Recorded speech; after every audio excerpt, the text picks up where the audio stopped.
মীনা কি হৈছে তোৰ বিশ্বাসঘাতকতা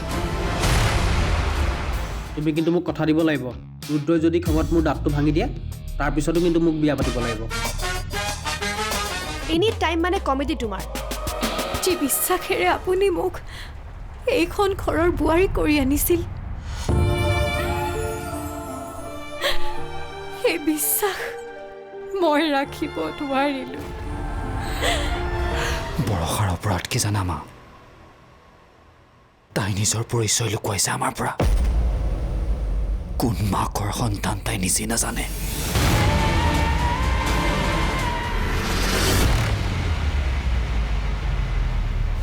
আজি এই মুহূৰ্তৰ পৰা আমাৰ মাজত কোনো সম্পৰ্ক নাই বৰষা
ৰুদ্ৰই বৰষা ঘৰৰ পৰা উলিয়াই দিছে বৰ্তমান বৰষা মোৰ সন্মুখতেই বাস্তৱে জেটত বহি আছে তাই অকলশৰে আছে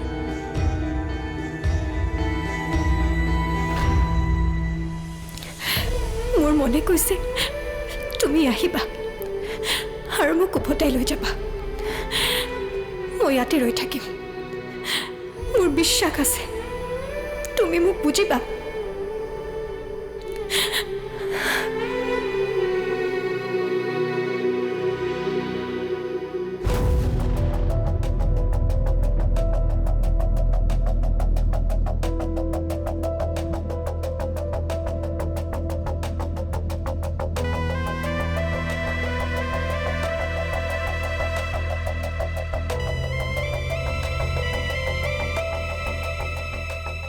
মা ক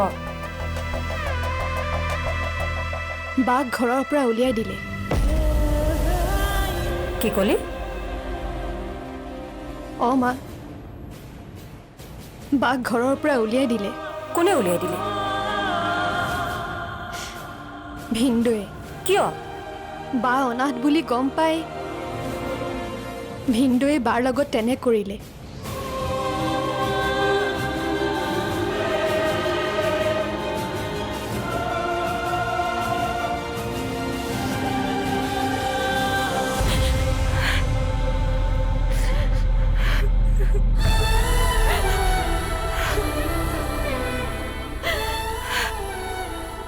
তুমি নাহিলাই দেখোন তুমি মোক সঁচাকৈ ত্যাগ কৰি দিলা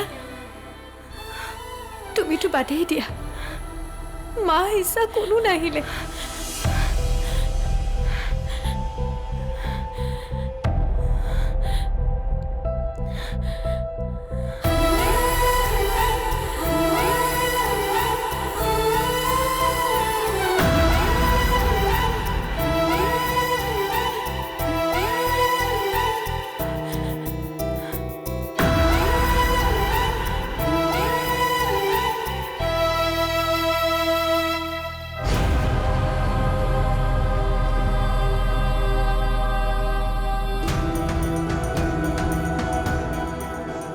মই এতিয়া কি কৰোঁ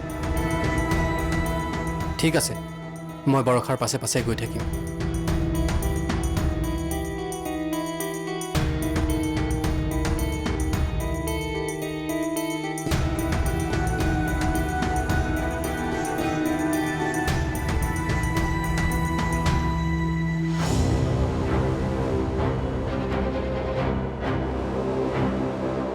কি হ'ল মা? দাদাই বোলে মোক ঘৰৰ পৰা উলিয়াই দিলে। আহি দেউতাক দেখিছো বহুত ফূৰ্তিত আছে তেওঁ। তেতিয়াই বুজিছো কাৰণ যিয়ে নহওক ইয়াত আওপকীয়াকৈ দেউতাই জড়িত আছে। পৰখাই তাইৰ পৰিচয় লুকুৱাইছে আমাৰ পৰা। তাইক অনাথ আশ্ৰমৰ পৰা তুলি অনা হৈছিল।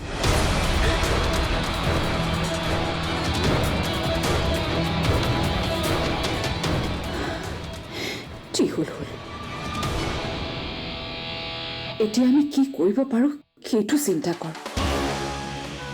আচ্ছা, বৌয়ে তাৰমানে কথাটো লুকুৱাই ৰাখিলে আৰু তাৰ বাবে দাদাৰ খং। বৌৰে অপৰাধৰ দাদাই মোক ঘৰৰ পৰা উলিয়াই দিলে। দাদাৰ দেখোন বৌলৈ বহুত মৰম। এই সামান্য কথাটোত মৰম নাইকিয়া হৈ গ'ল নে? মৰম নাইকিয়া হোৱা নাই। মই যিমান দূৰ ৰুদ্ৰক জানো খুব বেছি এৰাতি। কাইলৈ ৰাতিপুৱাই ৰুদ্ৰৰ খং কমিব আৰু বৰষাক উভতাই আনিব। বৌ তাৰমানে এতিয়া মাকৰ ঘৰলৈ গৈছে। তালৈ কি যাব? মই বৰষাৰ দেউতাকক এবাৰ ফোন কৰিব লাগিব। স্বামী স্ত্ৰীৰ মাজত কাজিয়া হৈয়েই থাকে আৰু প্ৰথমবাৰৰ বাবে মই সিহঁতৰ মাজত কাজিয়া হোৱা দেখিছোঁ।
বৌৰ মৰমবোৰ পাবলৈ কিমান সংগ্ৰাম কৰিছিলি আৰু তোৰ এদিনতে চব মিছা হৈ গ'ল।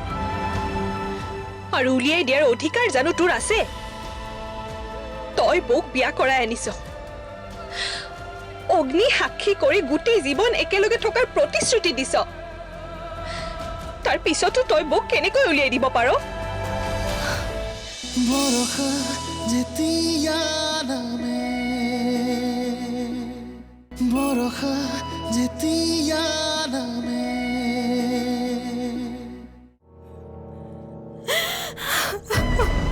তই ইয়াত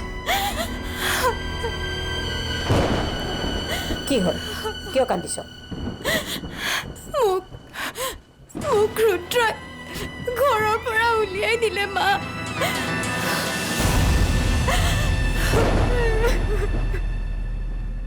আই ঐ দেহি, বেচেৰীজনী গিৰিয়েকে ঘৰৰ পৰা উলিয়াই দিলে, সেইকাৰণে আহি মাকৰ ঘৰ পালেহি। তোৰ চাগে মনত নাই, মই তোক আগতেই কৈছিলোঁ, তই যিমান পানীৰ মাছ সিমানতে থাকিবি, কিন্তু ৰুদ্ৰক পাই তই বলিয়া হলি। এতিয়া কেনেকুৱা লাগিছে?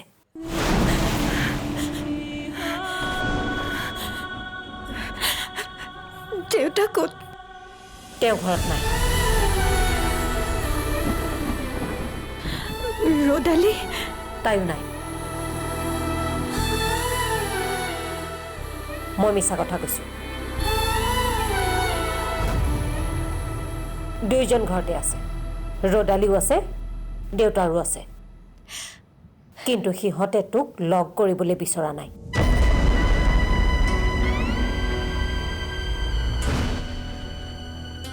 আৰু শেষবাৰৰ কাৰণে মই তোক কৈ দিওঁ, এইখন ঘৰত তোৰ দেউতাৰ মাৰ ভনীয়েৰ কোনো নাথাকে।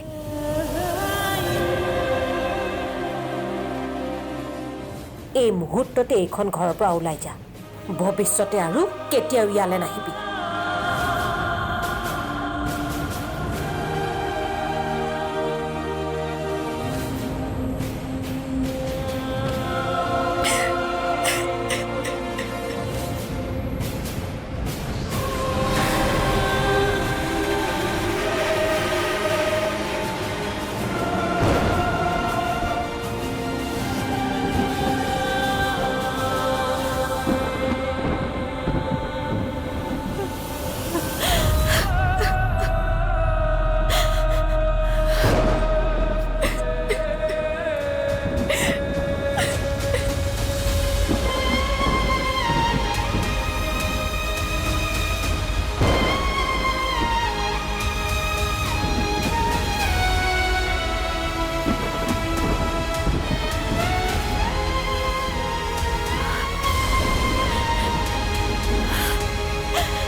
তোৰ পৰা এনে কাম মই আশা কৰা নাছিলো তই মোক হতাশ কৰিছ তই তেনেকৈ মোক ঘৰৰ পৰা উলিয়াই দিব নোৱাৰ নহয় তোৰ আৰু দেউতাৰ মাজত পাৰ্থক্য কি থাকিল কচোন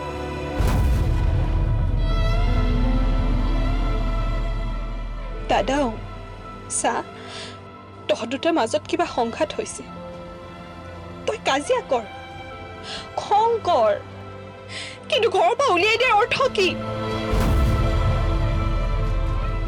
তই বৰ মৰমবোৰ পাবলৈ কিমান সংগ্ৰাম কৰিছিলি আৰু তোৰ এদিনতে চব মিছা হৈ গ'ল আৰু উলিয়াই দিয়াৰ অধিকাৰ জানো তোৰ আছে তই বৌক বিয়া কৰাই আনিছ অগ্নি সাক্ষী কৰি গোটেই জীৱন একেলগে থকাৰ প্ৰতিশ্ৰুতি দিছ তাৰ পিছতো তই বৌক কেনেকৈ উলিয়াই দিব পাৰ যা দাদা এতিয়াই যা বৌক উভতাই আন প্লিজ তই এবাৰ মাত্ৰ বৌক কবি যে তোৰ ভুল হৈ গ'ল চাবি বৌয়ে তোক ক্ষমা কৰি দিব মানিছো মোৰ ভুল হৈছে কিন্তু বৰষাৰ ভুল মোতকৈ কেইবা গুণে বেছি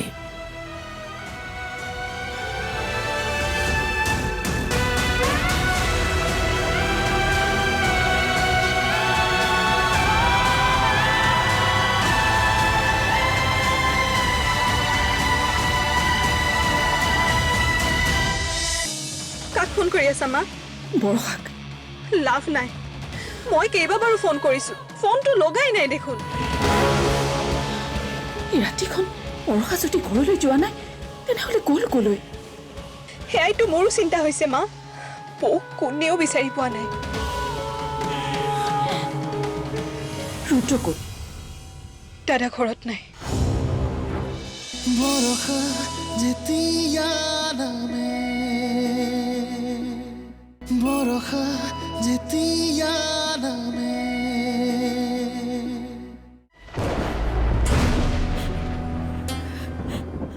সকলো হেৰুৱালো দেখোন মই এতিয়া কেনেকৈ থাকিম যদি মোক কাৰোৱে প্ৰয়োজন নাই মই কিয় জীয়াই থাকিম তাতকৈ মই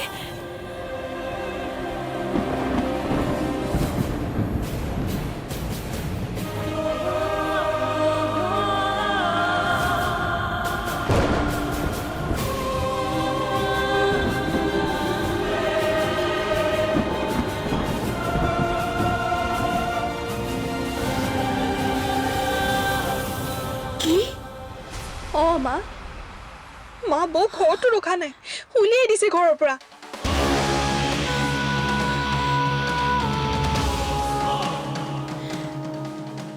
কাক ফোন কৰি আছা মা বৰষাক লাভ নাই মই কেইবাবাৰো ফোন কৰিছো ফোনটো লগাই নাই দেখোন এই ৰাতিখন বৰষা যদি ঘৰলৈ যোৱা নাই তেনেহ'লে গ'ল ক'লৈ সেয়াইতো মোৰো চিন্তা হৈছে মা বৌক কোনেও বিচাৰি পোৱা নাই ৰুদ্ৰ ক'ত দাদা ঘৰত নাই বিচাৰিব লাগিব যেনেকৈ নহওক বৰষাক বিচাৰি উলিয়াবই লাগিব দাদাই বৌক উলিয়াই দিয়া মুহূৰ্ততে যদি তুমি মাত মাতিলা হয় ইমানখিনি হ'বলৈ নাপায় মই কেনেকৈ মাত মাতো জানই তাৰ খংটো মই কিবা এটা ক'লে তাৰ খংটো বাঢ়িবহে আৰু মই ভবাই নাছিলো নহয় বৰষাক ঘৰৰ মানুহ এনেকৈ উলিয়াই দিব বুলি ভাবিছিলো বৰষা ঘৰলৈ যাব দুদিনমানৰ পাছত ৰুদ্ৰৰ খংটো কমিব আৰু সি নিজেই গৈ বৰষাক ঘৰৰ পৰা লৈ আহিব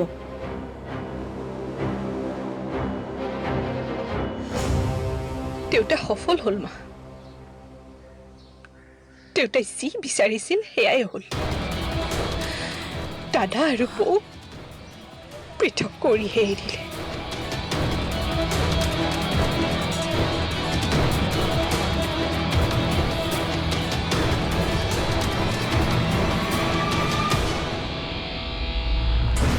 মই আত্মহত্যা কৰিব নোৱাৰো কাৰণ মই এতিয়া অকলশৰীয়া নহয় মোৰ গৰ্ভত থকা সন্তানটোৰ বাবে মই জীয়াই থাকিব লাগিব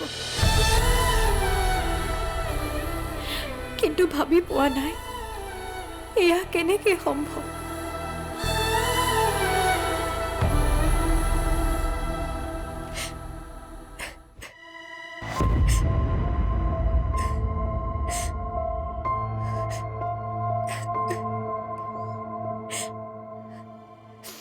কান্দি আছ কিয়? মই এইকাৰণে কান্দিছোঁ কাৰণ মই তোমাৰ দৰে নিষ্ঠুৰ হ'ব নোৱাৰোঁ।